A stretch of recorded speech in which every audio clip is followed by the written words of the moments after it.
చాలా బాగా వచ్చింది కదా ఈ ఫోటో. మళ్ళీ ఒకసారి తీయించుకోవాలి. ఈ మెల్లో ఉన్న బంగారం నా ఒంటి మీదకి వచ్చినప్పుడు తీయించుకుందామండి. మొత్తం అంతా ఆర్పేశారు, ఇంకేటి ఉంది?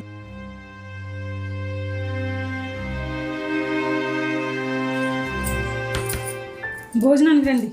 మొహం ఎందుకు అలగెట్టారు? అయినా నాదే తప్పు. బంగారం ఉంటేనే కానీ ఫోటోలు తీయించుకోవాలో నాకు తెలియదు. ఎందుకు పెట్టానో నీకు తెలుసు. ఇంకా విడిపించుకోవడానికి ఎన్ని ఇబ్బందులు ఉన్నాయో నాకే తెలుసు. నీ ఒంటి మీద బంగారం ఉండాలని నాకు మాత్రం ఉండదా చెప్పు? నేను మిమ్మల్ని కావాలని అనలేదండి. కొన్నిసార్లు ఆ ఫోటోలు కూడా మనల్ని బాధ పెడతాయని ఇప్పుడే తెలిసింది. మీరు అలా చూడకండి. నేనేం బంగారానికి విలువ ఇచ్చేదాన్ని అయితే కాదు. ఇన్నాళ్ళు బ్యాంకులోనే ఉన్నాయని బాధతో అన్నాను అంతే. అయినా నేను కొత్త బంగారం కొనమన్నానేంటి? కానీ ఉన్నా సరే వేసుకోలేకపోతున్నాననే బాధతో అలా ఏదో అనేసాను. నా అలా ఉన్న బాధనైనా ప్రేమనైనా మీ మీదే చూపించగలను కదండి. నాకు తెలుసండి మనకున్న ప్రాబ్లమ్స్ అన్నీ మీరు సాల్వ్ చేస్తారండి. ఫోటోలు బయటనేటి మన ఫోన్లో కూడా తీసుకోవచ్చు. సెల్ఫీ తీసుకుందాం. సంసారంలో ఒడిదుడుకులు సహజం.